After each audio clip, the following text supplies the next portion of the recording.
stopped the car, I heard this whomping sound, and that's why I thought I had a flat. But I couldn't understand because we just put new tires on, and I could have been making a noise or beating on his chest or the pole. It was only about probably 1 foot from the pole. You hear, in this area, you hear noises at night, I understand. Oh, yeah. That Lots aren't of cougar noises. noises, that aren't bear noises. No. There's no noise to describe it, really, because I just never heard anything like it. Cougars don't make that noise. Bears don't. Elk or moose or whatever else around. Something else is out there. There's something else out there, okay. And it's not just at night, it's in the daytime too, because they've been hearing them day, night, evening, mornings, even high noon. Do you see things? Is it just the noise? Noises mostly, other than when I've seen this creature down there. It's below Beacon Rock. There's a real wide shoulder just as you go across the bridge, and I just pulled up. I just knew I had a flat, but I couldn't understand. So I got out, and I always keep my right door locked.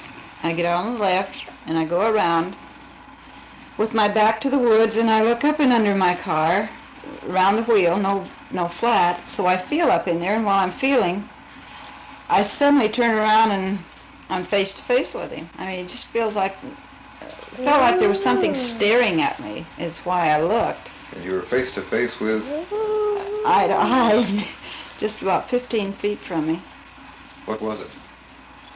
I don't know. As far as I know, I suppose it'd be Bigfoot, but he was the biggest animal I've ever seen. The monster that Mrs. Baxter saw was 12 feet tall, as tall as these bushes behind me.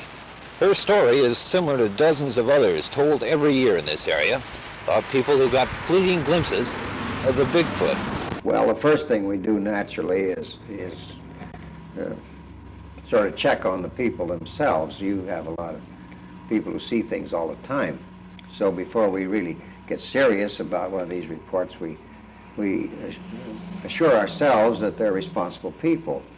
And then our second step is to find out what they saw. You've got a lot of experience as a reporter. What's your attitude about Sasquatch? Well, I've been investigating these reports and so on, and it seems to me that there's a preponderance of evidence, and I'm, let's say, 95, 98% that there is such an animal. I want to see one, but I think there is. Sheriff, you don't think that thing is a fake, right? I think not. It has the possibility of being a real footprint.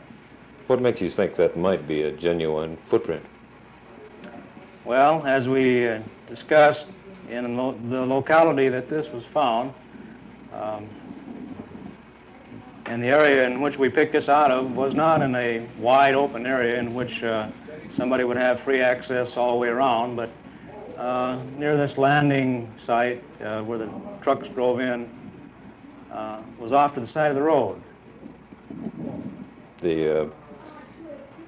If you assume that is a real footprint, that means that somewhere in your county you must have somebody that can make that kind of footprint. That's very possible. Dark brown, with terrible glowing eyes. His head was sort of receded, I suppose that's the word. Big teeth, long hair, I suppose it was 3 or 4 inches long. And big wide shoulders, there was no neck. I mean, it just looked like its head set right in its shoulders. I don't know, I didn't stay around to look at it very long. I would think that he is, if he is a humanoid type, that he's a shy creature, a harmless creature, one who wants to live his own life and keep away from people. Possibly an understandable attitude. Kind of a likable animal. I would think so. Now, I have never seen it, and I've hunted in the woods for years. But on the other hand, I've never seen a cougar.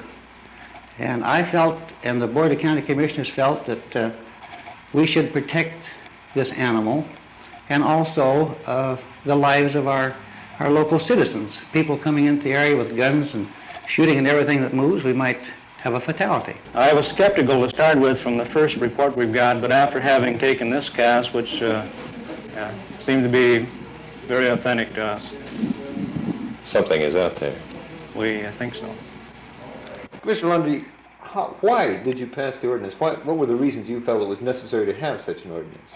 Well, after the animal was first sighted, we had people coming in from the outside area with high-powered rifles and every means to kill the animal.